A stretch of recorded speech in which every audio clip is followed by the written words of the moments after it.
మనందరికీ అవసరమైనటువంటి ఒక చక్కటి సందేశాన్ని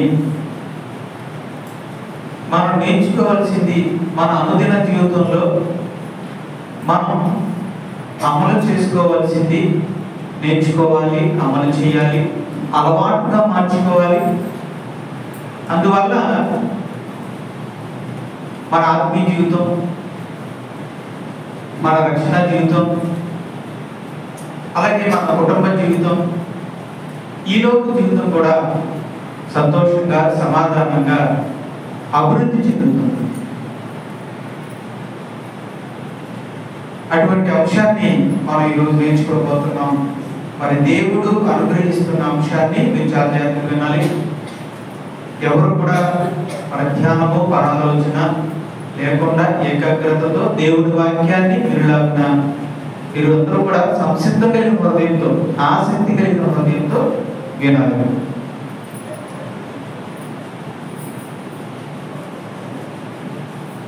మొదటిగా మనం కొన్ని వచనాలు చూద్దాం. ఆ విషయం ఏంటి? మనం నేర్చుకోవాల్సింది, మన జీవితంలో అమలు చేయవలసింది, అలవాటుగా మార్చుకోవాల్సింది మనకి ఎఫెసీయులకు రాసిన పత్రిక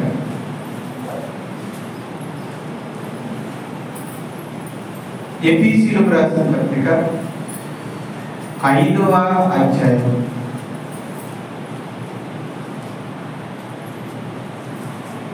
ఎఫెసీయులకు రాసిన పత్రిక 5వ అధ్యాయము 20వ వచనం. మన ప్రభువైన యేసుక్రీస్తు పేరట సమస్తమును గూర్చి తండ్రైన దేవునికి ఎల్లప్పుడూ కృతజ్ఞతాస్తుతులు చెల్లించుచు. ఇది నేర్చుకోవాలంటున్నాడు దేవుడు. ఆత్మీయులైన వాడు దేవుని క్రీస్తు సంఘములో ఎవరైతే ఆత్మీయులుగా ఉన్నారో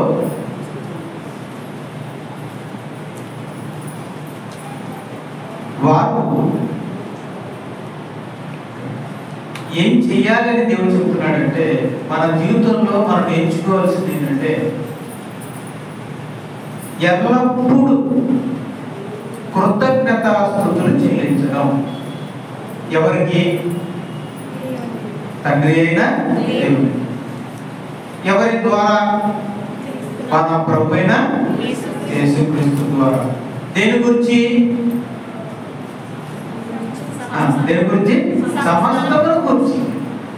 సమస్తమును గురించి అంటే సమస్తమును గురించి దేవునికి కృతజ్ఞతాస్తుతులు చెప్పాలి. ఈ చెప్పడం అనేది మనం నేర్చుకోవాలి.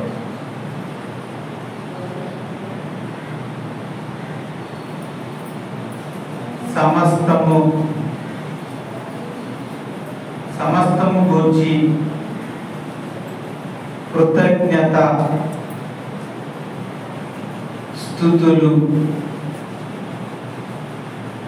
చెల్లించాలి. కృతజ్ఞత స్తుతులు కదా అని తీసిపడేయండి. ఈరోజు ఈ సందేశం విన్న తర్వాత మీరు చెప్పండి. ఈ సందేశం తర్వాత కృతజ్ఞతాస్తుతుల యొక్క విలువేంటో మనకు సమస్తమును గురించి కృతజ్ఞతాస్తుతులు చెల్లించాలి. మీరు ఆత్మీయులైతే ఈ మాట మీ దగ్గర ఉన్న బైబిల్ గ్రంథంలో ఉందా? ప్రతి ఒక్కరి బైబిల్లో ఉందా? అంటే మీ బైబిల్లో ఉందంటే దేవుడు మీకు చెప్తున్న మాట, ఒక ఆత్మీయులుగా మీరు నేర్చుకోవాల్సిన మాట ఏంటంటే, సమస్తమును గురించి తండ్రి అయిన దేవునికి ఎల్లప్పుడూ కృతజ్ఞతాస్తుతులు చెల్లించాలి. There is no time. దీనికి ఏమి ప్రత్యేకమైన సమయం లేదు. ఎప్పుడైనా చెప్పవచ్చు, ఎక్కడైనా చెప్పవచ్చు, దేనికోసమైనా చెప్పవచ్చు. సమస్తముల గురించి, దేని గురించైనా చెప్పాలి, ఎప్పుడైనా చెప్పాలి, ఎక్కడి నుంచైనా చెప్పాలి. కృతజ్ఞతాస్తుతులు చెల్లించాలి. మరి ఈ మాట నిజంగా దేవుడి మాటే అని మనం నమ్మితే మనం ఏం చేయాలి?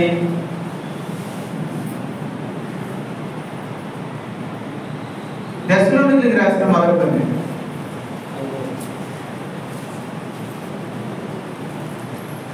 5వ అధ్యాయము 16వ వచనంలో ప్రతి విషయం నందును కృతజ్ఞతాస్తుతులు చెల్లించుడి. ఇలాగ చేయుట యేసుక్రీస్తు నందు మీ విషయంలో దేవుని చిత్తము. అలా చెప్తున్నాడు అపోస్తలుడైన పౌలు తెస్సలోనికలో ఉన్నటువంటి ఆత్మీయ సహోదరులకు చెప్తున్నాడు ఏమని? ప్రతి విషయం నందు కృతజ్ఞతాస్తుతులు చెల్లించుడి.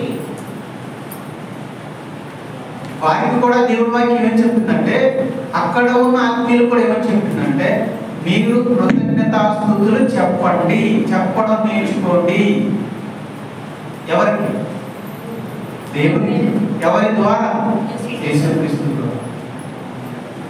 ఎల్లప్పుడూ దేవుడికి కృతజ్ఞతాస్తుతులు చెల్లించండి అని చెప్తూ ఇంకొక మోర్ ఇన్ఫర్మేషన్ చెప్పాడు ఆయన. ఏమని చెప్పాడంటే, ఇలా కృతజ్ఞతలు చెప్పడం దేవుని చిత్తం. ఓహో, కృతజ్ఞతాస్తుతులు చెప్పటం దేవుని చిత్తం అన్నమాట. దేవుని చిత్తం.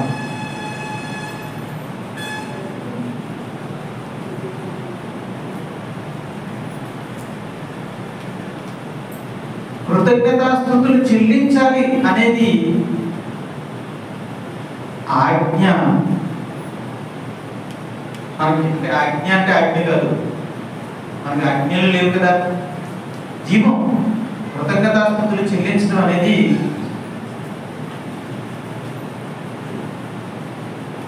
క్రైస్తవుల్లో ఉండవలసిన జీవం, ఆత్మీయుల్లో ఉండవలసిన జీవం. దేవుని చిత్తం. మరో విషయం చూద్దాం. హెబ్రీయులకు రాసిన పత్రిక 13వ అధ్యాయం 15వ వచనం. కాబట్టి హెబ్రీయులకు రాసిన పత్రిక 13వ అధ్యాయం 15వ వచనం నుంచి 16వ వచనం కూడా చదువు. కాబట్టి ఆయన ద్వారా మనము దేవునికి ఎల్లప్పుడూ స్తుతియాగం చేయుదుము, అనగా ఆయన నామమును ఒప్పుకొనుచు జీవాఫలము అర్పించుదుము. ఉపకారము ధర్మమును చేయమరచుకోకుడి, అట్టి యాగములు దేవునికి ఇష్టమైనవి. ఆయన ద్వారా మనము దేవునికి ఎల్లప్పుడూ స్తుతియాగము. స్తుతియాగము అంటే స్తుతులు చెల్లించుట, కృతజ్ఞతలు చెప్పుట. చెయ్యుదుము. చెయ్యుదుము అంటే క్రీస్తులో తిరిగి జన్మించిన వాడికి జీవం. ఎటువంటి జీవం ఉంటుందంటే, ఎటువంటి యాక్టివిటీ ఉంటుందంటే, తిరిగి జన్మించిన వాడిలో ఉండవలసిన జీవం దేవుడికి ఎల్లప్పుడూ స్తుతులు చెల్లించేవాడుగా, కృతజ్ఞతలు చెప్పేవాడుగా ఉంటాడు. స్తుతి యాగములు చెయ్యుదుము అనగా ఆయన నామమును ఒప్పుకొనుచు. అంటే దేవుడికి స్తుతులు చెల్లించడం అంటే దాని అర్థం దేవుడి నామాన్ని మనం ఒప్పుకోవడం, దేవుని నామాన్ని మనం ఒప్పుకుంటున్నాం.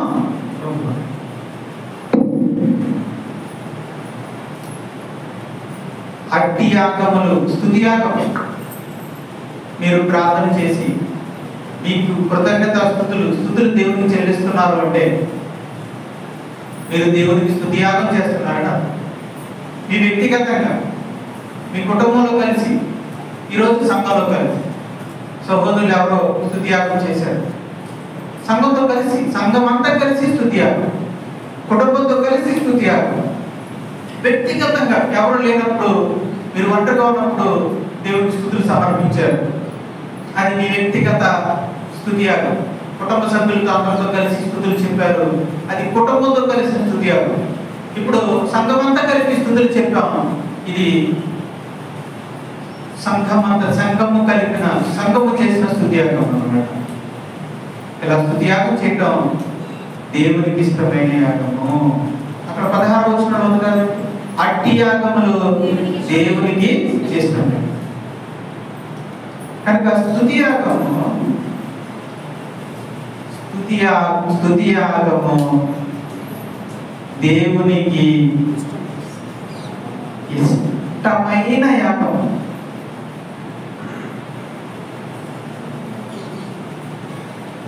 ఇష్టమైన యాగం. దేవునికి ఇష్టమైన యాగం ఏది?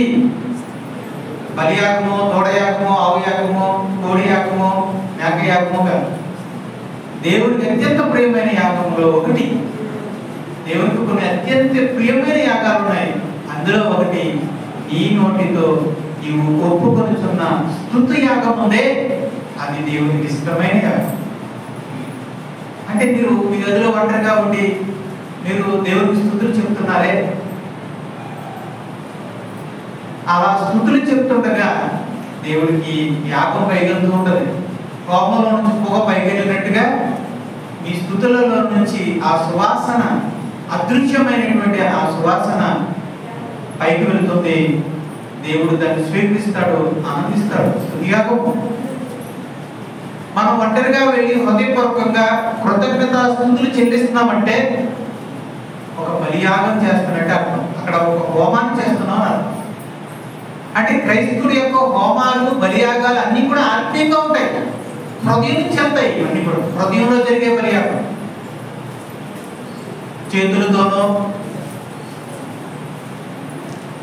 చేతులతో జరిగే యాగం కాదు ఇది. కొన్ని వస్తువుల ద్వారా, జంతువుల ద్వారా జరిగే యాగం కాదు ఇది. హృదయం నుండి వెళ్ళేటువంటి యాగం, దేవుడు కోరుకునే యాగం అనేది. ఇటువంటి యాగం ఎవరైతే హృదయపూర్వకంగా నిష్కపటముగా దేవునికి స్తుతులు తెలియజేస్తారో వాళ్ళు దేవునికి ఇష్టమైన యాగాన్ని చేస్తున్నారు. దేవునికి కృతజ్ఞతాస్తుతులు చెల్లించాలి, అది ఆయన చిత్తం. దేవునికి ఇష్టమైన యాగం. దేని గురించి చెల్లించాలి? సమస్తమును గురించి. ఇంకో చోట ఏమన్నాడు? ఒక చోటేమో సమస్తం గురించి అన్నాడు. ఇక్కడ ఎఫెసీయులకు రాసిన పత్రికలో నేను రాస్తున్నాను చూడండి. ఇక్కడ ఎఫెసీయులకు రాసిన పత్రికలో ఏమో సమస్తము గురించి అన్నాడు. దశలోనికి రాసిన పత్రికలోనేమో ప్రతి విషయము.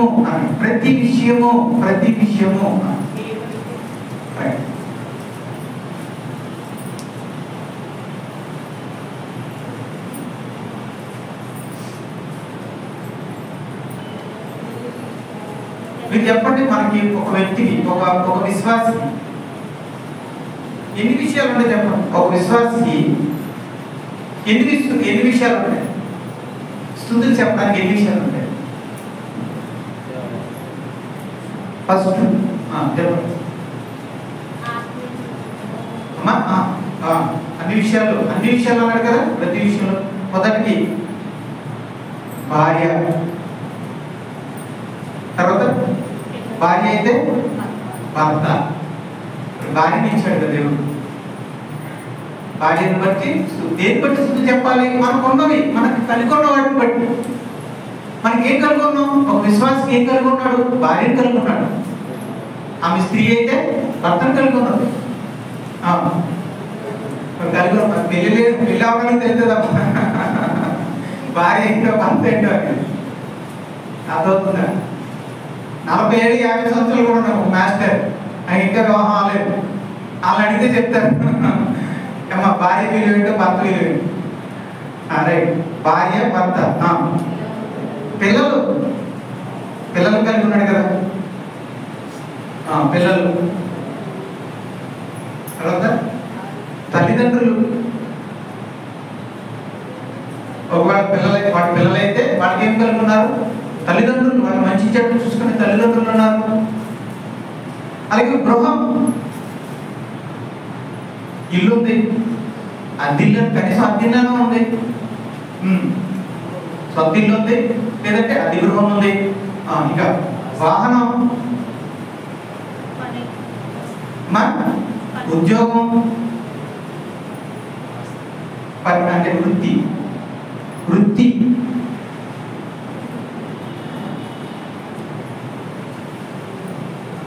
చదువు, పిల్లలైతే చదువు, వ్యాపారం, ఉపాధి,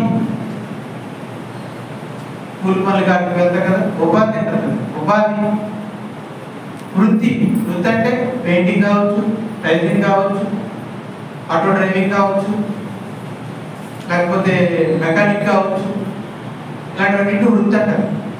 ఉద్యోగం, వృత్తి, చదువు, వ్యాపారం, ఉపాధి, ఇవన్నీ ఉంటాయి. ఇంకేముంటే ఆస్తి. వీటన్నిటిని బట్టి ఉన్నవాళ్ళు వీటిలో ఏవైతే ఉన్నాయో వాటిని బట్టి మనం ఏం చేయాలి? దేవునికి ఎల్లప్పుడూ కృతజ్ఞతాస్తుతులు చేయాలి. చెప్పాలి. నేను అడుగుతున్నాను, భార్యనిచ్చింది ఎవరు? భర్తనిచ్చింది ఎవరు? పిల్లల్నిచ్చింది ఎవరు? తల్లిదండ్రులు ఇచ్చింది ఎవరు? గృహాన్ని ఇచ్చింది ఎవరు? ప్రయాణం చేయడానికి వాహనాన్ని ఇచ్చింది ఎవరు? నీ జీవితం కొరకు, ఉపాధి కొరకు, జీవనోపాధి కొరకు ఉద్యోగాన్ని ఇచ్చింది ఎవరు? వృత్తిని ఇచ్చినది ఎవరు? చదవడానికి కావాల్సిన జ్ఞానాన్ని ఇచ్చింది ఎవరు? వ్యాపారాన్ని ఇచ్చింది ఎవరు? ఉపాధి చూపింది ఎవరు?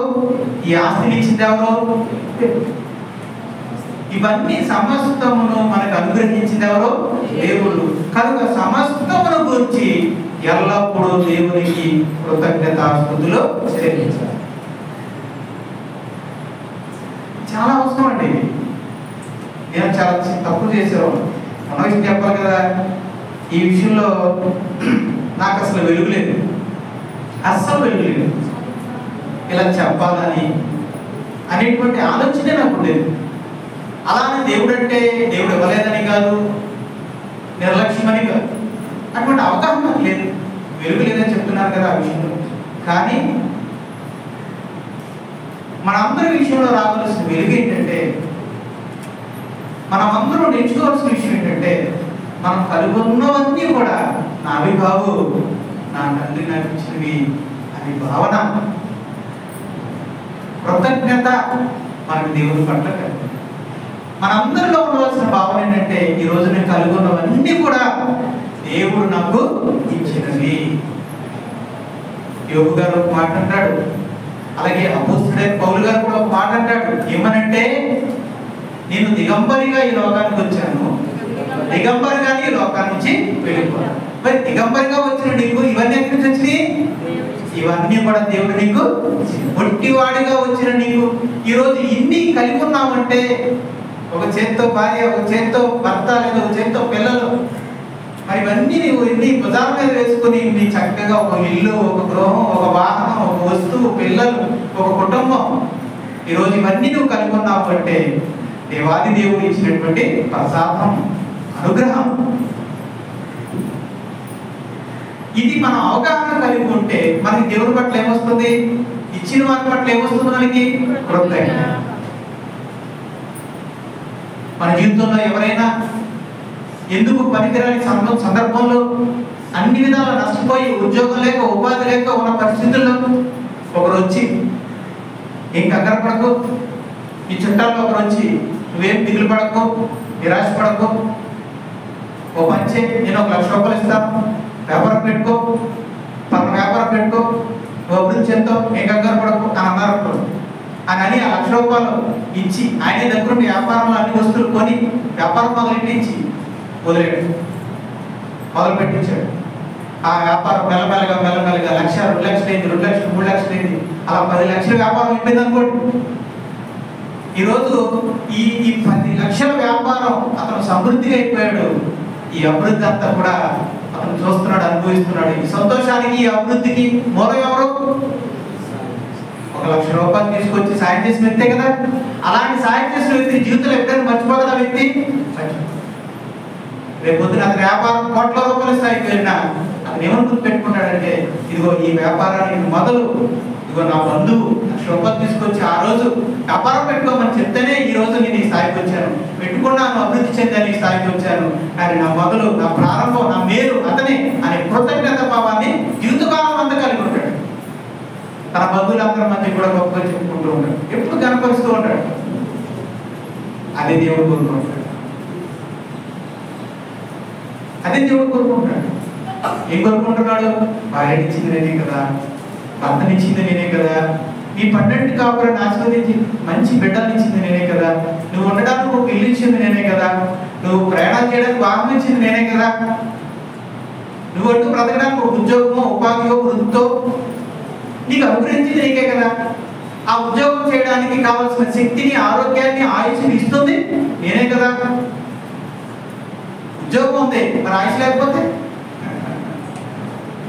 ఉపాధి ఉంది, పని చేయడానికి కాళ్ళు పని చేయకపోతే, అప్పుడే మన సహోదరులు కొందరు అంటారు కీలపోట్లు అండి అంటారు. కీలపోట్లు ఎక్కువైపోతే పనికి వెళ్ళగలమా? నేనే ఉన్నాను, ఆరోగ్యం ఉన్నంతకాలం వెళ్ళాను, ఆరోగ్యం పాడైపోతే ఇప్పుడు ఉద్యోగానికి అలవాటు పోయేస్తాను. మరి ఇదే ఆరోగ్యం ఒక లేకపోతే చెప్పండి, నన్నే ఎగ్జాంపుల్ పెట్టుకుని ఈరోజు నాకు ఆరోగ్యం లేదు కాబట్టి ఉద్యోగానికి వెళ్ళకపోతున్నాను. మరి ఇదే పరిస్థితి మీకుంటే ఒక కుటుంబం అంతా ఏమవుతుంది? అయిపోతుంది. చిన్న విషయం అనుకోకండి. ఈరోజు మీ కుటుంబం నడుస్తుందంటే మీరు ఆరోగ్యంగా ఉన్నారు. ఆరోగ్యాన్ని ఇచ్చింది దేవుడు, ఆరోగ్యాన్ని ఇచ్చింది. ఇవన్నీ అనుగ్రహించాడు కనుక దేవుడు ఏం కోరుకుంటాడంటే కృతజ్ఞత కోరుకుంటాడంటే తప్పే ఉందండి. ఈ జీవితంలో ఒక చిన్న సహాయం చేసిన వ్యక్తి కృతజ్ఞత కోరుకుంటే మరి ఇన్నిటినీ మనకు అనుగ్రహించిన దేవుడు మన నుండి కోరుకుంటుంది కృతజ్ఞత. కృతజ్ఞత కోరుకుంటున్నాడు. అందుకే దేవుడు అంటున్నాడు కృతజ్ఞతాస్తుతులు చెల్లి. కనుక ఆత్మీయులు, దేవుని పిల్లలైన వారందరూ కూడా ఏం చేయాలి అంటే ఇవన్నీ దేవుడు నాకు అనుగ్రహించినవి అని హృదయపూర్వకంగా గ్రహించి తన నోటితో ఒప్పుకొనొచ్చు ఆయనకి హృదయపూర్వకంగా కృతజ్ఞతాస్తుతులు చెల్లించాలి, తమ నోటితో ఒప్పుకోవాలి. తండ్రి నాకు ఇచ్చిన భార్యను బట్టి నీకు స్తోత్రాలు నాయనా అని అన్నావు అంటే ఈ నోటితో నువ్వు ఒప్పుకున్నావు భార్యనిచ్చింది దేవుడని. తండ్రి నాకు ఇచ్చిన గృహాన్ని బట్టి నీకు కృతజ్ఞతాస్తుతులు తండ్రి అని అన్నావు అంటే ఈ ఇంటిని ఇచ్చింది దేవుడని నువ్వు నోటితో ఒప్పుకున్నావు. నీ నోటితో ఒప్పుకున్నావు అని అర్థం. నాకు ఇచ్చిన ఉద్యోగాన్ని బట్టి, ఉపాధిని బట్టి, వృత్తిని బట్టి నీకు స్తోత్రాలు తండ్రి అన్నావు అంటే ఇవన్నీ ఇచ్చింది దేవుడని నీ నోటితో నువ్వు ఒప్పుకున్నావు నా. నీ నోటితో నువ్వు ఒప్పుకోవడానికి దేవుడు కోరుకున్నాడు. నీ జీవ ఫలాన్ని, నీ నోటితో నుండి వచ్చేటువంటి స్తుతిని దేవుడు కోరుకున్నాడు. నిజంగా కోరుకుంటున్నాడు. ఎందుకు కోరుకున్నాడంటే దీని వెనకాల ఉన్న అర్థం ఏంటంటే ఇవన్నీ కృతజ్ఞతాస్తుతులు మనం చెప్తున్నాము అంటే ఇవన్నీ దేవుడే నాకు ఇచ్చాడు అని నువ్వు ఒప్పుకుంటున్నావు. అది దేవుడికి కావాలి, ఆ పాయింట్ కావాలి దేవుడికి. ఇవన్నీ నీకు కాదని, ఇవన్నీ భగవంతుడు నీకు అనుగ్రహిస్తే వచ్చినవన్న గ్రహింపు నీకు ఉండాలి. అలా నువ్వు ఉంటే నువ్వు స్టడీలో ఉంటావు, నువ్వు కృతజ్ఞత కలిగి ఉంటావు, నీ జీవితంలో క్రమశిక్షణ ఉంటుంది, నీ జీవితంలో ఒక ఆనందం ఉంటుంది, నీ జీవితంలో ఒక సంతృప్తి ఉంటుంది, నీ జీవితంలో ఒక ఆహ్లాదం ఉంటుంది,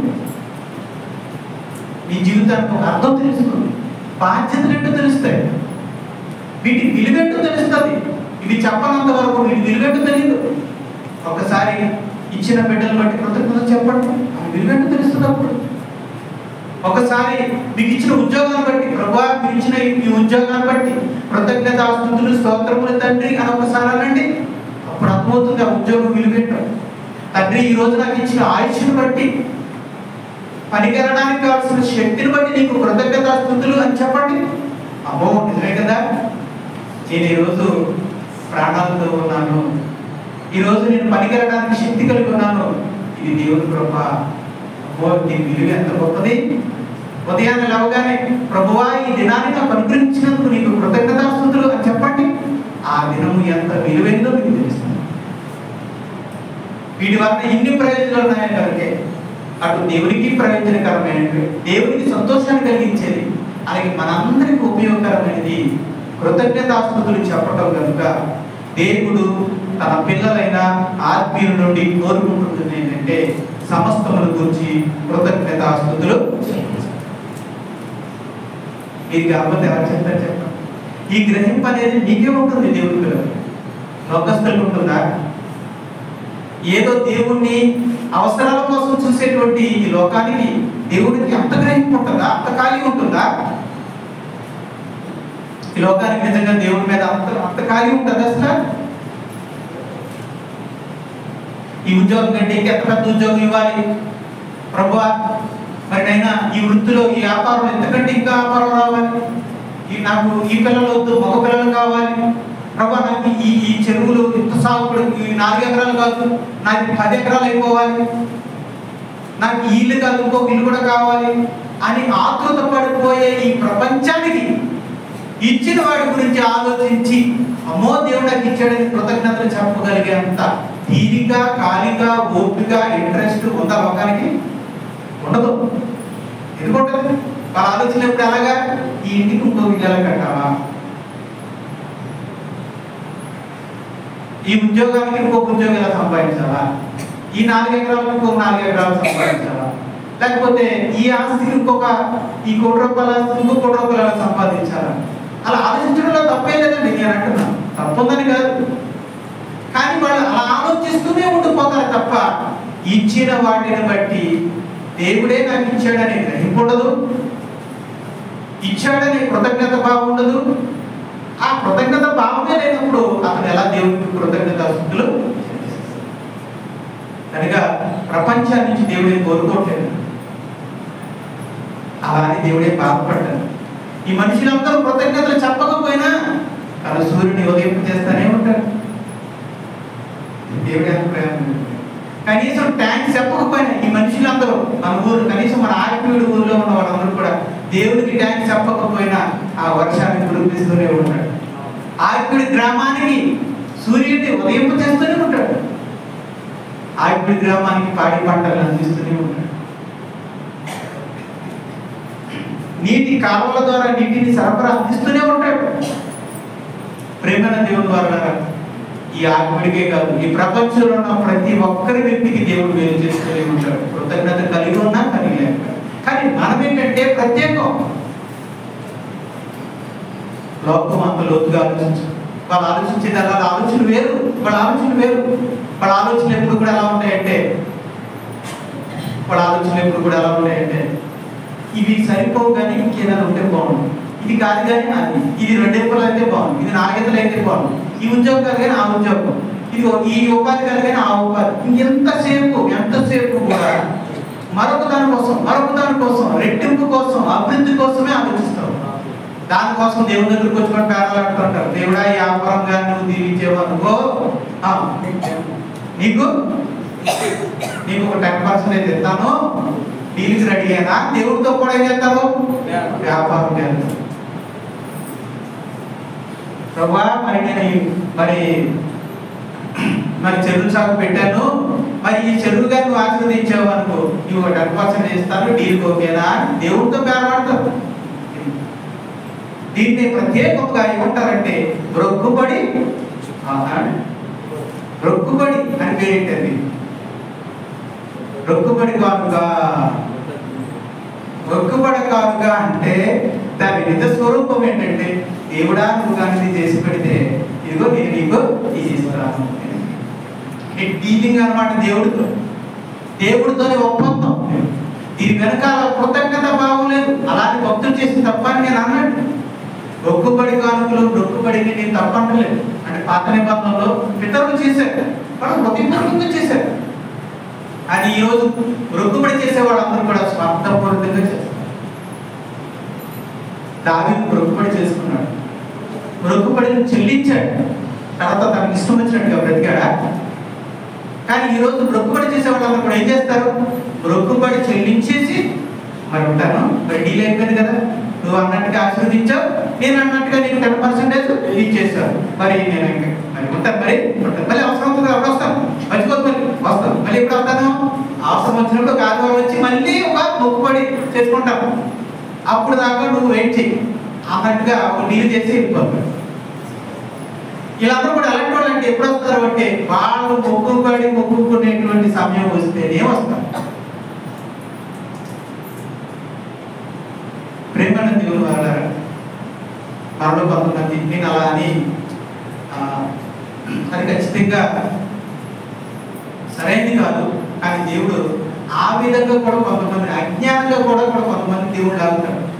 కానీ దేవుడి కృప ఏంటంటే అలా మొక్కుబడి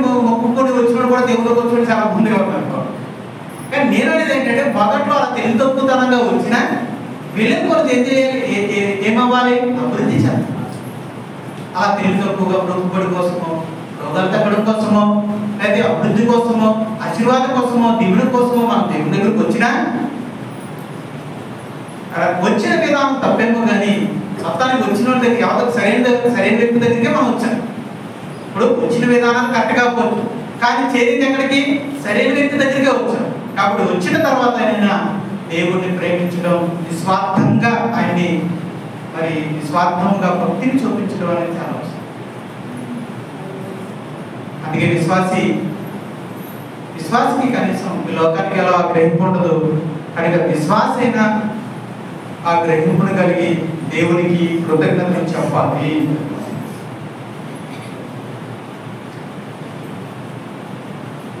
ఎలా చెప్పాలి అంటే హెబ్రీయులకు రాసిన పత్రిక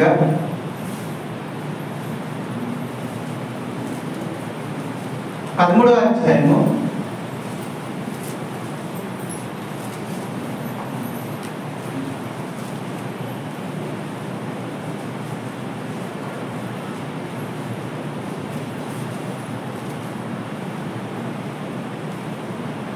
5వ వచనం.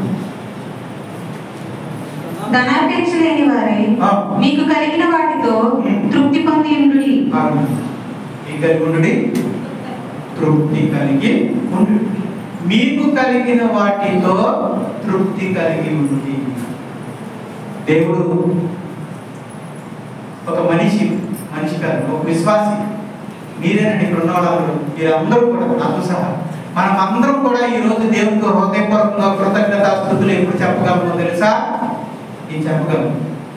మీకు కలిగి ఉన్న వాటితో మీరు తృప్తి పొందినప్పుడు. ఇక్కడ రాసానే భార్య విషయంలో తృప్తి కలిగినప్పుడు, భర్త విషయంలో తృప్తి కలిగినప్పుడు, పిల్లల విషయంలో తృప్తి కలిగినప్పుడు, తల్లిదండ్రుల విషయంలో ఇచ్చిన వాటి విషయంలో తృప్తి కలిగి ఉన్నప్పుడే ఒక వ్యక్తి నిజాయితీగా దేవుని స్తుతులు చెప్పగలడు. లేదంటే యాంత్రికంగా చెప్తాడు, మెకానికల్ గా, ఆర్టిఫిషియల్ గా చెప్తాడు, కృత్రిమంగా చెప్తాడు. ఈరోజు బయట కనబడే చాలా స్తుతులు, అందరిని విమర్శించట్లేదు, చాలా వరకు స్తుతులన్నీ కూడా యాంత్రికం. నిజంగా భార్య మీద, ఇచ్చిన భార్య మీద ఏం ప్రేమ ఉండదు. ప్రభువా భార్యని ఇచ్చిన స్తోత్రాలు అంత అవుతుంది. పైగా మనసులో ఏమనుకుంటాడు? ఇదే భార్య నల్లగా ఉంది, అది ఎర్రగా ఉన్న భార్య ఎందుకు బాగుంది అని మనసులో అనుకుంటాడు. ప్రేమను దేవుని వారు కదా, భార్య విషయం, ఇచ్చిన భార్య విషయంలో తృప్తి లేకుండా, తృప్తి పడకుండా దేవునికి స్తుతులు చెప్తున్నామంటే అది అబద్ధం, వేషధారణ. ఫస్ట్ ఆఫ్ ఆల్ నీకు ఇచ్చినటువంటి పిల్లల విషయంలో తృప్తి ఉంది.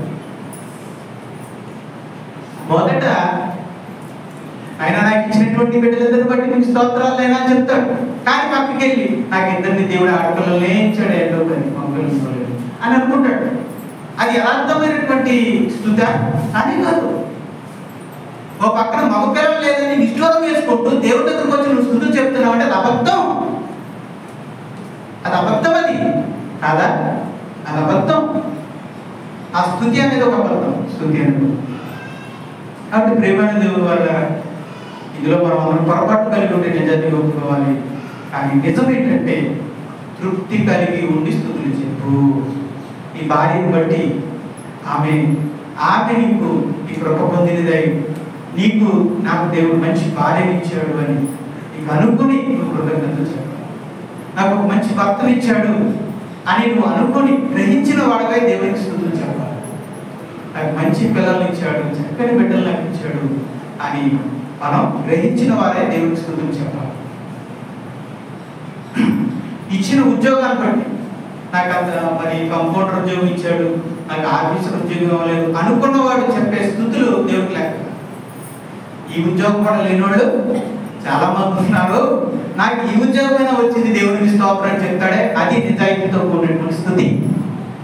మనసులోనేమో ఆఫీస్లో కుర్చీలో కూర్చున్న ఆఫీసర్ చూస్తూ నేను ఆ జాబ్ నాకు రాలేదే అని నిరాశపడుతూ చర్చి మీటింగ్కి వచ్చి ప్రభువా నాకు ఇంత ఉద్యోగం ఇచ్చినందుకు స్తోత్రాలు అన్నాడే, అంత అబద్ధం.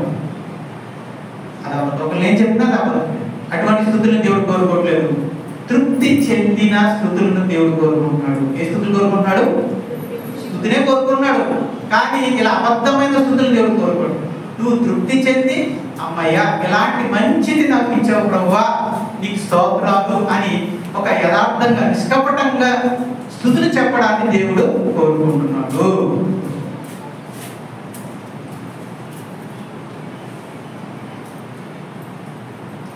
తృప్తి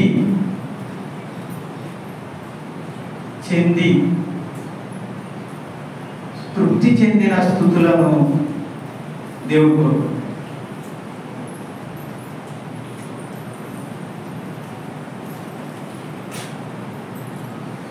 అసంతృప్తిగా ఉండి దేవుడి స్తుతులు కోరుకోవడం, సంతృప్తి కలిగి ఉండి దేవుడి స్తుతులు కోరుకున్నాడు. భార్య విషయంలో, భర్త విషయంలో కొందరు ఏంటంటే భర్త కొంతమందికి భర్త మీద తృప్తి ఉండదు.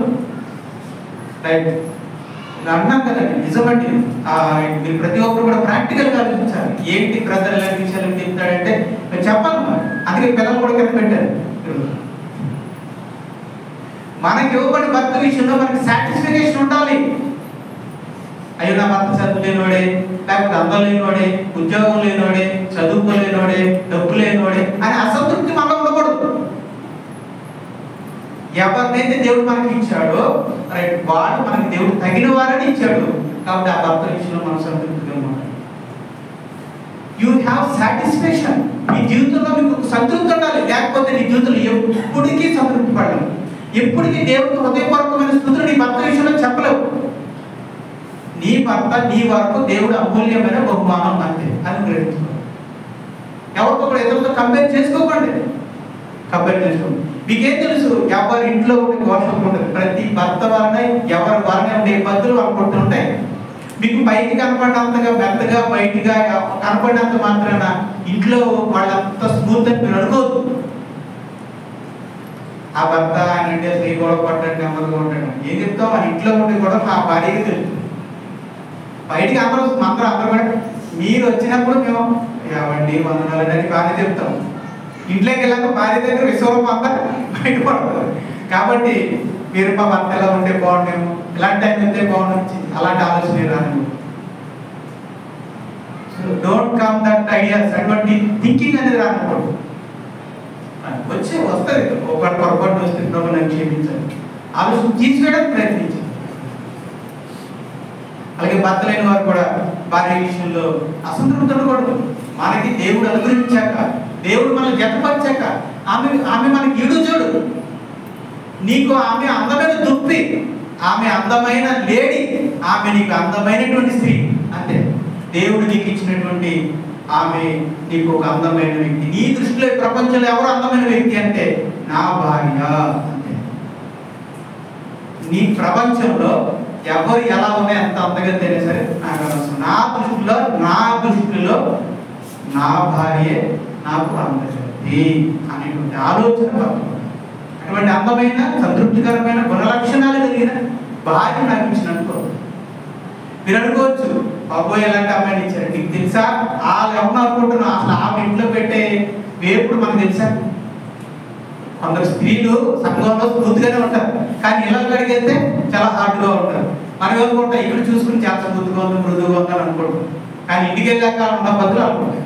కాబట్టి ఎవరిని కంపేర్ చేసుకోవద్దు. మీకు దేవుడు ఇచ్చినటువంటి స్త్రీ, మీకు దేవుడు ఇచ్చినటువంటి భార్య, ఈ భాగస్వామ్యము, నీ సహకారి, దేవుడు నీకు ఇచ్చిన సాటి అయిన సహకారము, విలువైన బహుమానము. ఆమె అందు నువ్వు తృప్తి చెందాలి. అఫ్కోర్స్ కొన్ని మైనస్లు ఉంటాయి. అలా అనుకుంటే భర్తగా నీలో కూడా మైనస్లు ఉన్నాయి లేవా? భర్తగా మనలోనూ ఉన్నాయి, భార్యలోనూ ఆమెలోనూ ఉన్నాయి.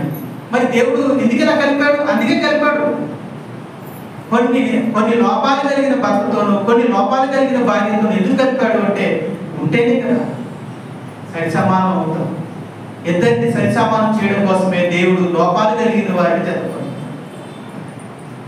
ప్రేమైన దేవుడు వారు ఇలాంటి విషయాలు మీరు జాగ్రత్తగా గమనించాలి. ఈ విషయంలో కూడా మనం నెగ్గాలి. ఎందుకు ఈ విషయంలో కూడా మనం ఒక స్పష్టమైన ఆలోచన కలిగి ఉండాలి. మీ దృష్టిలో మీకు అత్యంత విలువైన వ్యక్తి భర్త. మీ దృష్టిలో మీకు ఎంతో ఆత్మీయత కలిగిన అతి దగ్గరగా ఉండే వ్యక్తి భార్య. ఆమెలో లోపాలు ఉండొచ్చు, అవి చూడొద్దు. ఆమెలో ఉన్నటువంటి గుణ లక్షణాలు, మీకు ఉపయోగకరమైన లక్షణాలను భర్త చూడాలి. అలాగే భర్తలో ఉండే మంచి విషయాన్ని భార్య చూడాలి. వాటిని బట్టి ఇలాంటి భర్త నాకు ఇచ్చినందుకు, ఇలాంటి మంచి భార్య నాకు ఇచ్చినందుకు నీకు కృతజ్ఞతాస్తుతులు స్తోత్రములు చెల్లిస్తున్నాను తండ్రి అని మనం చెప్పాలి. అలా చెప్పాలంటే ముందుగా లోపాలన్నీ చూస్తూ, మన లోపాలన్నీ చూస్తూ ఎద్దేవో చేస్తూ ఇలాంటి అమ్మాయి అలాగుంది, ఎప్పుడు ఇలా ఉంది, ఎప్పుడు తింటూ ఉంటుంది అని అనుకుంటే ఎప్పటికీ సంతృప్తి చెందదు. ఆమెలో కూడా కొన్ని మంచి లక్షణాలు ఉంటాయి, వాటి వరకు తీసుకొని ఆలోచించగలిగితే అప్పుడు అటువంటి భార్య నాకు ఇచ్చావు ప్రభు నీకు స్తోత్రాలు. పరులను కోరని భార్యను నాకు ఇచ్చావు తండ్రి నీకు స్తోత్రాలు, పరులను కోరని భర్త నాకు ఇచ్చావు నీకు స్తోత్రాలు. ఆ మాట లోతేంటో మీకు అర్థమైంది తెలుసు కదా. కాబట్టి ఆ ఒక్క విషయాన్ని బట్టి మనం దేవుని స్తుతులు చెప్పచ్చు. ఆ ఒక్క విషయాన్ని బట్టి మనం దేవుని స్తుతులు చెప్పచ్చు. నిజంగా ఈరోజు మనశ్శాంతి లేక బ్రతికేవాళ్ళు చాలా మంది. ఆ విషయం మీ అందరికీ తెలిసి ఈరోజు గొడవలకి, కారణాలకి, పోట్లాలకి, చావులకి, హత్యలకు కూడా కారణాలు ఇవి.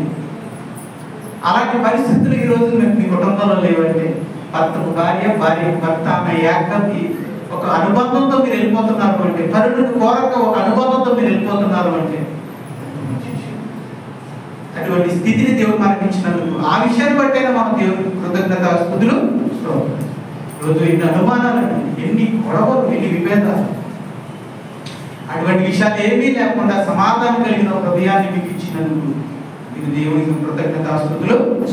నేను ఎక్కువ చెప్తున్నాను, ఎక్కువ మాట్లాడుతున్నానని మీరు అనుకుని ఉండొచ్చు. అయినా సరే, అనుకున్నా సరే, మీరు ఏమనుకున్నా సరే నేను చెప్తున్నాను, ఇలాంటి విషయాల్లో కూడా మనం సమాధానాన్ని కలిగి ఉండాలి. ఇలాంటి విషయాల్లో కూడా మనం గ్రహింపు కలిగి ఉండాలి. ఇటువంటి విషయాల్లో కూడా మనం దేవునికి స్తుతులు చెప్పాలి. ఇంకా దేవుడు మనకి ఏమి ఇచ్చాడు ఆత్మీయంగా? ఈసారి ఆత్మీయంగా చెప్తాం. ఆత్మీయంగా ఏమి ఇచ్చాడు దేవుడు మనకి? నేను ఇంకోటి చెప్తా మర్చిపోయాను. మనకి జీవితాన్ని ఇచ్చాడు దేవుడు మనకి. అసలు ఈ రోజు మనం జీవితం ఉంది కదా, జీవితాన్ని ఇచ్చిందే. మరి ఆత్మీయ విషయాల్లో దేవుడు మనకి ఏమి ఇచ్చాడు? ఆత్మ విషయంలో రక్షణ, తర్వాత పాప క్షమాపణ, తర్వాత ఆయన కృపనిచ్చాడు, నీతినిచ్చాడు, నిర్దోషిగా ఇచ్చాడు, తర్వాత సంఘాన్ని ఇచ్చాడు, తర్వాత పరిశుద్ధాత్మనిచ్చాడు,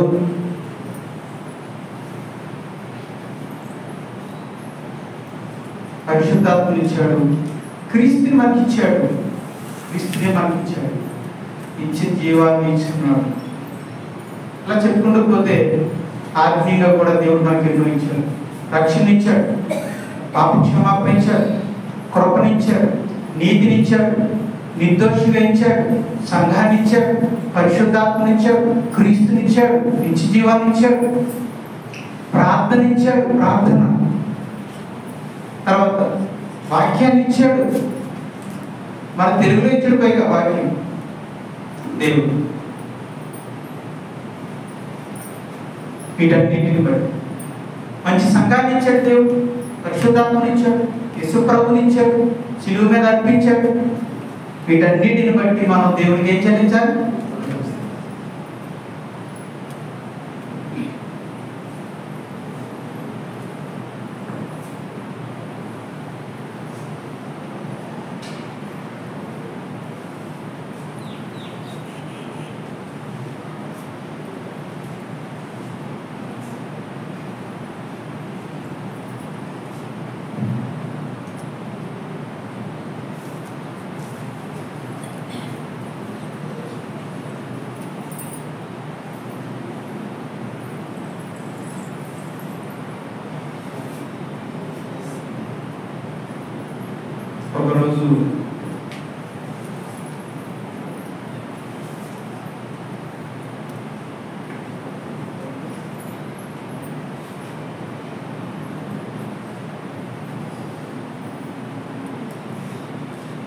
ఒకరోజు యేసుక్రీస్తు వారి యెరూషలేము దేవాలయంలో బోధిస్తూ ఉన్నారు. ఉదయాన్నే 5 గంటలకు వచ్చేసేవాడు. ప్రజలు కూడా 5ంటికే వచ్చేసేవారు. అంత రద్దీగా ఉండేది. ఆ దేవాలయంలో సొలొమోను మండపం అని ఒక పెద్ద మండపం ఖాళీగా ఉండేది. అక్కడ యేసుప్రభు కూర్చోగానే ఉదయాన్నే ఆయన దగ్గరకు వచ్చేసేవాడు. ఆ పండుగలో 7 దినాలే, ఆ 7 రోజులు ఈ మహానుభావం చేత మాటలు వినాలని ఆయన దూర ప్రాంతాల నుంచి వారందరూ కూడా అవకాశాన్ని సద్వినియోగం చేసుకుంటూ ఆ 7 రోజులు కూడా ఉదయాన్నే 5 గంటలకు వెళ్ళి ఆయన దగ్గర కూర్చునేవారు. అలా యేసుక్రీస్తు వారు తన దగ్గరకు వచ్చిన ప్రజలందరికీ కూడా చక్కగా దేవుని వాక్యాన్ని బోధిస్తూ ఉన్నారు. ఆత్మీయమైన ఎన్నో సంగతులు తెలియజేస్తూ ఉన్నారు. అలా యేసు ప్రభు బోధిస్తూ బిజీగా ఉన్న సమయంలో శాస్త్రులు పరిచయాల గుంపు అక్కడికి వచ్చింది. వచ్చి వాళ్ళు వస్తూ ఒక స్త్రీని తీసుకొచ్చారు. తీసుకొచ్చి ఆయన ముందు పడేశారు. ఆయన ముందు నిలబెట్టారు. పడవేసి బోధకుడా, ఈ స్త్రీ వ్యభిచారము చేయించుండగా పట్టబడి మోషే ధర్మశాస్త్ర ప్రకారంగా ఇలాంటి వారిని ఊరి వెలుపలకు తీసుకువెళ్ళి రాళ్లతో కొట్టి చంపి మరణశిక్ష విధించమని మన ధర్మం చెప్తుంది. బోధకుడుగా మరి నువ్వేమంటావు?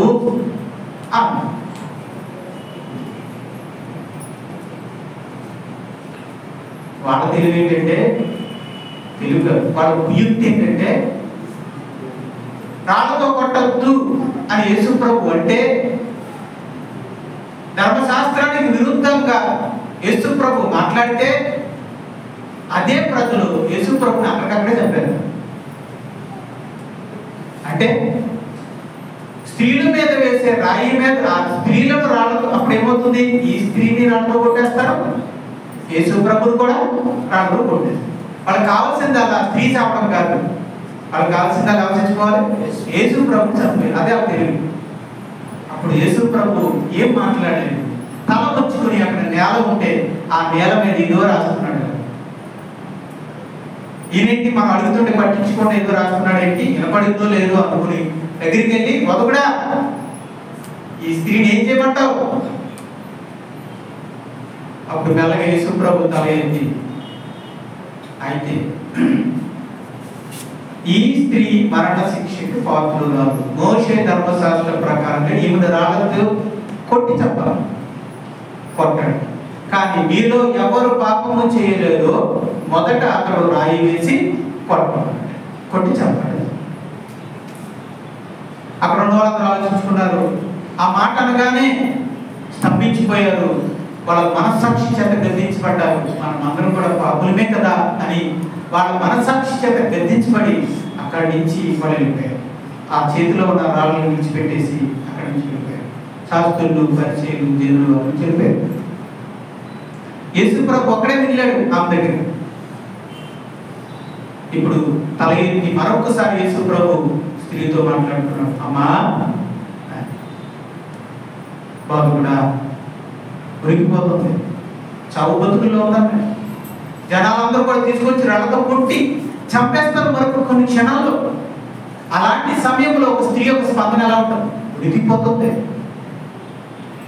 సుఖం కోసం తొందరపడి, ఏదో ఒక సుఖం కోసం ఆశపడి ఈరోజు దొరికిపోయి, పాపం చేసి దొరికిపోయి మరణ శిక్షకు దగ్గరగా వెళ్ళిపోయిన ఆ వ్యక్తి ఉనికిపోతూ ఉంది. ఆ సమయంలో అమ్మా అన్నాడు. వాళ్ళు కూడా, అయ్యా నిన్నెవరు కొట్టలేదమ్మా? లేదయ్యా, నేను కూడా కొట్టానమ్మా, భయపడు, నేను కూడా కొట్టాను అమ్మా, మరణ పాపం చేయకమ్మా అంటే వెళ్ళిపో, సమాధానం కలిగిన దాన్ని వెళ్ళిపోమ్మా. కానీ ఒక మాట నన్ను చివరిలో వెళ్ళేటప్పుడు, అమ్మా పాపము మరలా చేయమ్మా అని చెప్పి పాపం చేయాలి. నేను అడుగుతున్నాను, యేసు ప్రభు ఇక్కడ మేలు చేశాడా లేదు? మరణం నుంచి తప్పించాడు. దుర్మార్గుల ఆ న్యాయస్థులు క్షమించండి, ఆ న్యాయాధిపతులు మహాసభ చేత క్షమించండి, మహాసభ వారి చేత మరణశిక్ష విధించబడి రాళ్లతో కొట్టబడి భయంకరంగా చావాల్సిన ఆ స్త్రీని యేసు ప్రభు ఆ రోజు ఏం చేశాడు? రక్షించాడు. ప్రాణాల నుంచి రక్షించాడు, మరణం నుండి రక్షించాడు. ఇంత రక్షించిన యేసు ప్రభు ఆమె నుండి ఏం కోరుకున్నాడు? అమ్మా కృతజ్ఞత కోరుకుంటున్నాడు. మరలా పాపము సరే. ఇప్పుడు ఆ స్త్రీ వెళ్ళి తన భర్తతో మరలా నిజాయితీగా సంసారం చేస్తూ జీవిస్తూ ఉందంటే, ఆమె మరలా విచార పాపానికి వెళ్లకుండా తన భర్తని ఆశిస్తూ నిజాయితీగా జీవిస్తుంది అంటే ఆమె కృతజ్ఞత కలిగి జీవిస్తుందని ఇక్కడ అర్థం. ఒకవేళ ఆ స్త్రీ మరలా వెళ్ళి కొంతకాలం భర్తతో ఉండి నటించి మరలా మరొక పురుషుని ఆశించి మరలా పాప భూమిలోకి విచారంలోకి వెళ్ళి జీవిస్తే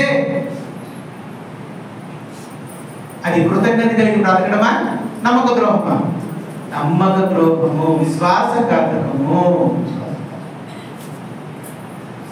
యేసు ప్రభు ఏం కోరుకుంటాడు చెప్పండి? ఆ స్త్రీ నుండి ఏం కోరుకుంటున్నాడు?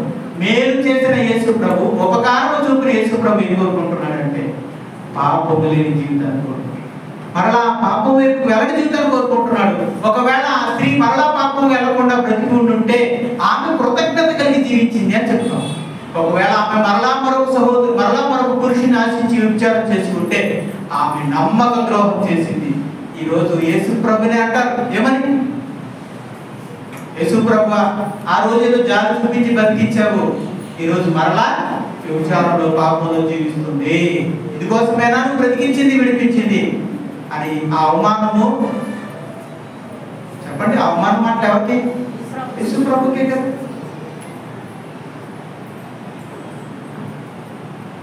నేను అడుగుతున్నాను, ఈసారి మరలా దొరికిపోయింది, ఆ చేతులు దొరికిపోయింది, ఈసారి యేసు ప్రభు కాపాడతాడా? కాబట్టి ప్రేమైన దేవుని వారు, యేసు ప్రభు చేసిన ఉపకారాలకు, చేసిన మేలులకు దేవుడు కోరుకుంటుంది ఏంటంటే నమ్మకత్వము, నమ్మక ద్రోహం కాదు. మరొక విషయం చెప్తాను. యేసు ప్రభు చెప్పిన ఒక కథలో ఒక గొప్ప ధనవంతుడు ఉన్నాడట. ఆ ధనవంతుడు ఇద్దరు కుమారుడు, ఎందరో పనివాళ్ళు, ఎంతెంతో మందో సేవకులు, ఎంతో పెద్ద ఆస్తి. అలాంటి ఆ ఇంట్లో చిన్న కుమారుడు చెరపుట్టాడు. అతడు బానిసలకు అలవాటయ్యాడు, చెడు సమాసానికి, చెడు అలవాటుకు బానిసయ్యాడు. తండ్రి దగ్గర ఉంటే తన ఆటలు సాగవని అనుకున్నాడు. తన అవదాస్తిని అంతా అడిగి తీసుకున్నాడు. ఆస్తిని అంతా అమ్మేసి డబ్బు రూపంలోకి మార్చుకున్నాడు. తండ్రికి తెలియనంత దూరమైన దేశానికి వెళ్ళిపోయాడు. పట్టుకెళ్ళిన డబ్బుతో విచ్చలవిడిగా జీవించాడు. జోదం ఆడాడు, వ్యసనాలు అన్నీ చేశాడు. తన చెడు స్నేహితులతో తన అవదాస్తిని కరిగించేశాడు. తిని కూర్చుంటే కొండలైనా కరిగిపోతాయి కదా. తిని కూర్చుంటేనే కొండలు కరిగిపోతే మరి వ్యసనాలు ఆడితే ఇంకా స్పీడ్గా కరిగిపోతాయి కదా. ఇలా ఎంతో కాలం పట్టలేదు, చాలా కొద్ది కాలంలోనే అతని వ్యసనాలకి, దురలవాట్లకి, చెడు అలవాట్లకి ఆస్తి అంతా కూడా మంచులా కరిగిపోయింది, మైనులా కరిగిపోయింది, కర్పూరలా కరిగిపోయింది. పేదవాడు ఏమీ లేనివాడు అయిపోయాడు. అతని దురదృష్టం ఏంటంటే అదే సమయంలో ఆ దేశంలో కరువు వచ్చింది. ఆ పరిస్థితిలో ఎవరు కూడా సహాయం చేయలేని పరిస్థితి. పందులు మేపడానికి ఉద్యోగానికి వెళ్ళాడు. అక్కడ కూడా పెట్టింది సరిపోక ఆ పందులకు పెట్టే పొట్టును తినాలని అనుకున్న సమయంలో తన ఇంటి దగ్గర ఉన్న పరిస్థితి ఒకసారి గుర్తొచ్చింది. అలాంటి ఇంటి వద్ద గుర్తొచ్చింది. ఆ గుర్తొచ్చినప్పుడు ఏమర్థమైందంటే తన తండ్రి ఎంతో ధనవంతుడు, వందలాది మంది పనివాళ్ళు, మధ్యాహ్నం కమ్మని భోజనం, సాయంత్రం కమ్మని భోజనం, ఉదయాన్నే అందరికి అల్పాహారాలు, కడుపు నిండా భోజనం చేస్తున్నారు. మరి నేను ఇక్కడ పందు తినే పొట్టును తింటాను. ఏంటి నాకు ఈ పరిస్థితి? ఎదిగలేకపోయాను. ఓ నా చెడుతనం వల్ల, నా చెడు లక్షణాల వల్ల, నా బుద్ధిహీనమైన పనుల వల్ల నేను అలా అయిపోయాను. నా తండ్రికి, నా దేవుడికి విరోధంగా పాపం చేయడం వల్ల నాకు ఈ దుస్థితి పడింది అని గ్రహించుకున్నాడు, బుద్ధి తెచ్చుకున్నాడు. తండ్రి దగ్గరికి వెళ్ళాలనుకున్నాడు. పశ్చాత్తాప హృదయంతో మళ్ళా తిరిగి తండ్రి దగ్గరికి వెళ్ళాడు. సరిగ్గా ఇంటికి దగ్గరికి వెళ్ళగానే తండ్రి గుర్తుపెట్టాడు. అప్పుడు బట్టలు మార్చిపోయింది, గడ్డం మార్చిపోయింది, జుట్టు మార్చిపోయింది, అంత విహాకారంగా ఉన్నాడు. దూరం నుంచి తండ్రి చూశాడు, గుర్తుపట్టాడు. పరిగెత్తుకుంటూ వెళ్ళాడు. అదే సీన్ అక్కడ 2 సార్లు చెప్పుకుని వెళ్ళిపోతున్నాడు కొడుకా అని. ఆ మురికి బట్టలతో ఉన్నవాడిని ఆగి కౌలించుకున్నాడు, వదిలిపెట్టేస్తాడు. తండ్రి ప్రేమ. అరే ముందు స్నానం చేసి వచ్చాక మంచి బట్టలు వేసుకున్నాక అప్పుడు ముందు పెట్టుకున్నాడు అయితే అనుకునేది. పందులు మేపిన దుమ్ముతో ధూళితో మురుగుతో వచ్చిన బిడ్డను కౌగిలించుకున్నాడు తండ్రి. గొప్ప ధనవంతుడు. ఎంత ధనవంతుడైనా బిడ్డ అంటే ఎంత ప్రాణం. మనం వచ్చిన ఒక పిల్లోడు ఎక్కడో స్టేషన్లో ఎక్కడో తప్పిపోయాడు. అది మర్చిపోయింది. మరి పొరపాడైపోయి అడిగి తిరుగుతూ ఉన్నాడు. ఒక 10 సంవత్సరాల తర్వాత వాడు ఒక రైల్వే స్టేషన్లో కనపడ్డాడు. ఒక 10 సంవత్సరాల తర్వాత రైల్వే స్టేషన్లో కనపడ్డాడు. అప్పటికి పెద్దోడైపోయాడు. తల్లి గుర్తుపట్టిందని వాడు. అప్పటికి బట్టలు మార్చిపోయి, గెడ్డం మార్చిపోయి, జుట్టు మార్చిపోయి ఎలా ఉంటారు జ్ఞాపకం తెలుసు కదా పిచ్చోడు. రైల్వే స్టేషన్ గుర్తుపట్టేసింది తల్లి. అట్టి మాత్రం పరిగెత్తుకుంటూ వెళ్ళి మరి ఏ రైల్వే స్టేషన్లో కనపడ్డాడు వాడు ఇప్పుడు కౌలింగ్ చేసుకోవాలి. ఏం చేస్తుంది అసలు నాకు ఆశ్చర్యవేస్తుంది. వాళ్ళందరూ ఆ బంధువులందరూ లాగేస్తున్నారు. అంటే చిరాకు ఉంటాడు కదా, లాగేస్తున్నారు ఆ తల్లి. అమ్మ వదిలే లాగుతున్నారు. అసలు వెళ్ళిపోయి ఆ మురుకు పట్టుతో పెట్టిన అలాగూ పట్టుకొని ఎడుతుందండి. నిజంగా మనసులో తప్పిపోయిన కుమారుడు దొరికితే ఆ తల్లికి ఎంత ప్రేమ. అలాగే తప్పిపోయిన కుమారుడు ఇంటికి దొరికితే ఆ తండ్రి కూడా. అందుకే ఆ మురికి బట్టలతో ఉన్న పెట్టిన అలాగే గౌరవించుకుని ముందు పెట్టుకున్నాడు. స్నానం చేయించాడు, బట్టలు ఇచ్చాడు, ఉమ్ర తొలగించాడు, మరలా కుమారుడుగా స్వీకరించాడు. ఇప్పుడు ఆ కుమారుడు ఏం చేసి ఉంటాడు? నెంబర్ 1, నెంబర్ 2 చెప్పండి. నెంబర్ 1 చేసిన తప్పులన్నీ కూడా ఒప్పుకొని క్షమాపణ అడిగి తండ్రికి విధేయుడై తగ్గింపు కలిగి లోబడుతూ తండ్రి చెప్పిన పనులను చేస్తూ తండ్రికి అన్ని విధాలా సహకరిస్తూ ఉంటే అతను ఏం కలుగున్నట్టు కృతజ్ఞత. మళ్ళా కొన్ని రోజులైన తర్వాత మళ్ళీ వ్యసనాలకు బానిసలకు మరలా అలవాటు పడి తండ్రి దగ్గర ఉన్న డబ్బులన్నీ గుంజుకులాగుతూ వాటి వ్యసనాలు తీసుకువెళ్ళి వాటిని ఖర్చు చేస్తూ మరలా వ్యసనాలతో బ్రతుకుతున్నాడు అంటే వాడు ఎలా బ్రతుకుతున్నట్టు? ఏం చేస్తున్నట్టు? నమ్ముతున్నాడు.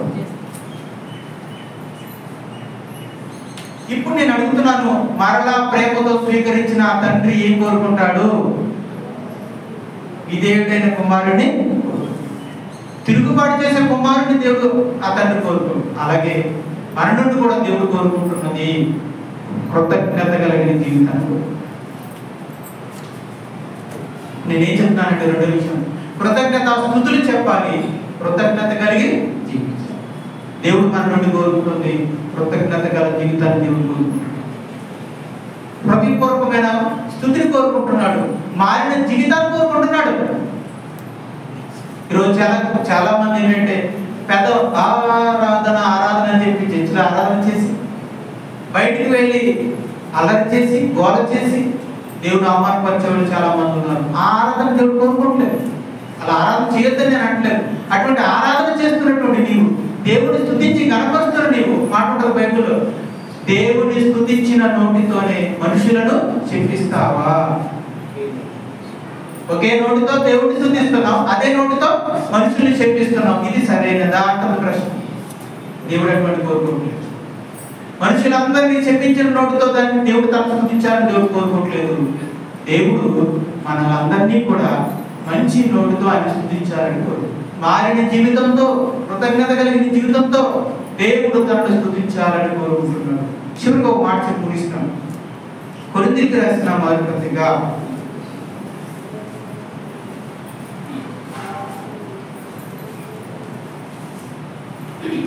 14వ అధ్యాయము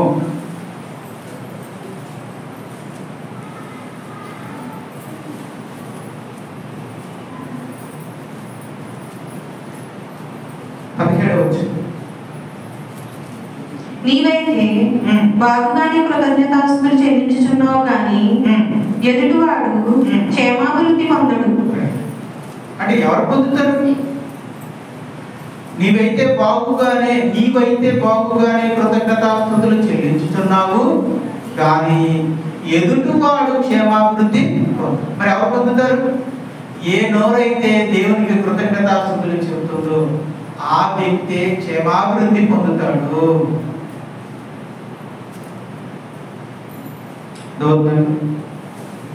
మరి ఎదుటివాడు ఎందుకు పొందుతాడు? ఎదుటివాడు పొందరు కదా. చూడండి ప్రియమైన దేవుని వల్ల మీ జీవితంలో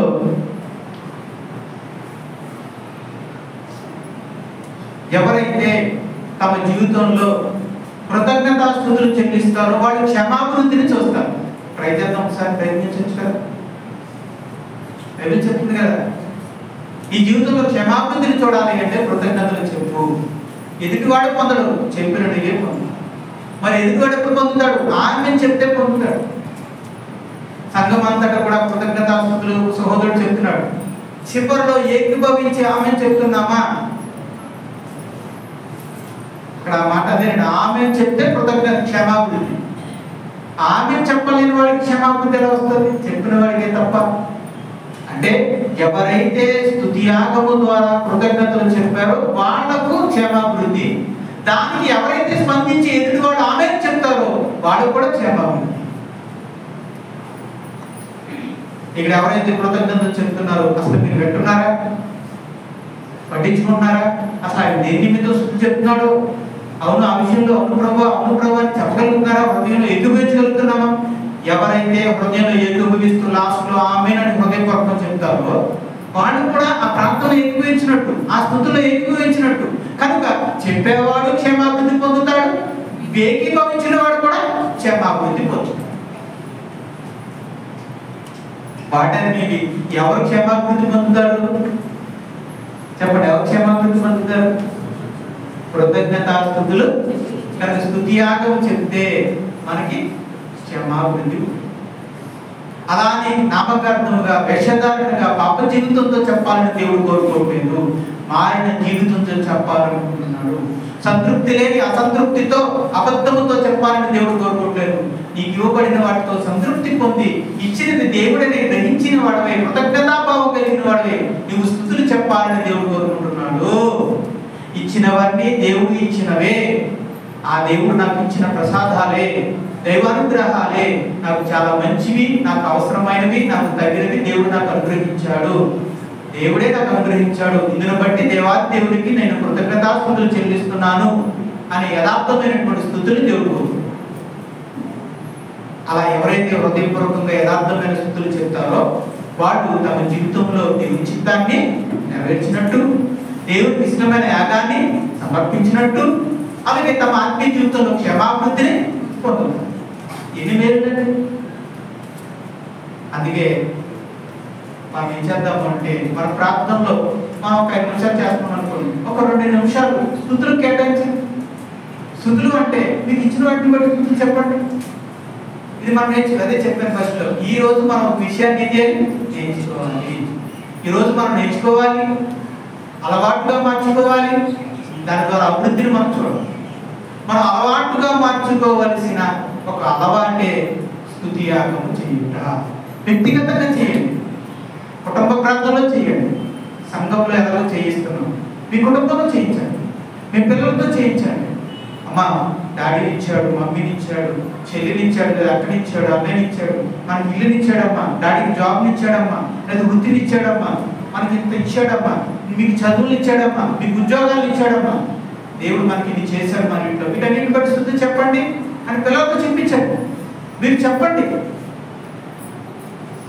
చక్కగా. మీరు కూడా వ్యక్తిగతంగా వెళ్ళినప్పుడు ఉదయకాల సమయంలో ఎప్పుడైనా మీకు అనుకూలంగా ఉన్నప్పుడు రోజులో ఒక రోజు 1-2 నిమిషాలు ప్రభువా ఇచ్చిన భార్యను బట్టి తీసుకో, నాకు ఇచ్చిన తల్లిదండ్రులు బట్టి తీసుకోవాలి, భార్యను బట్టి భర్తను బట్టి తీసుకోవాలి, ఇచ్చిన బిడ్డలను బట్టి తీసుకోవాలి, మాకు ఇచ్చిన మేము నివసించడానికి కావాల్సిన గృహాన్ని ఇచ్చినందుకు మీకు ఇసుకోవాలి. అలాగే మా కుటుంబంలో ఉద్యోగాన్ని ఇచ్చావు, వ్యాపారాన్ని ఇచ్చావు, ఉపాధిని ఇచ్చావు, మేము బ్రతకడానికి కావాల్సిన జీవనోపాధిని నువ్వు ఇచ్చావు, అది బట్టి మీకు ఇస్తావు. మా బిడ్డలు ఇచ్చావు, మీకు స్తోత్రాలు. వాళ్ళకి చదువులు ఇచ్చావు, మీకు స్తోత్రాలు. మేము రాకపోకలో వాహనాలు ఇచ్చారు, మీకు స్తోత్రాలు. మాకు చిన్న ఆస్తి ఇచ్చారు, అందుని బట్టి మీకు స్తోత్రాలు. మేము కలిగి ఉన్న వాటి అన్నింటిని బట్టి మీకు స్తోత్రాలు. రెండోది, ప్రభువా పాపినైనా నాకు రక్షణ ఇచ్చావు, పాప క్షమాపణ ఇచ్చావు, నన్ను నిర్దోషిగా ఇచ్చావు, పరిశుద్ధాత్మనిచ్చావు, ప్రభువుని నా కోసం సమర్పించావు, సంఘ సహవాసాన్ని ఇచ్చావు, చదువుకోవడానికి బైబిల్ ఇచ్చావు, ప్రార్థన చేసుకునే అవకాశాన్ని ఇచ్చావు. వీటన్నిటిని బట్టి కూడా నీకు ప్రతిరోజు నాకు ఆయుష్నిస్తున్నావు, ఈ రోజుని ఇచ్చావు, ఆరోగ్యాన్ని ఇచ్చావు, ఆయుష్ని ఇచ్చావు, ఉదయం నుంచి సాయంత్రం వరకు నేను ఎక్కడెక్కడో తిరిగి వచ్చాను, నా ప్రయాణాలు క్షేమాన్ని ఇచ్చావు, అందుని బట్టి నీకు. సో ఈ స్తుతులు చెప్పడాన్ని మనం నేర్చుకుంటే చాలా బాగుంటుంది మన లైఫ్. ఓకే, సో ఈ విషయంలో మనం స్తుతియాగము చేతిలో కృతజ్ఞతాస్తుతులు చెల్లించుటలో మనం అందరం కూడా అభివృద్ధిని సూచితము కాక.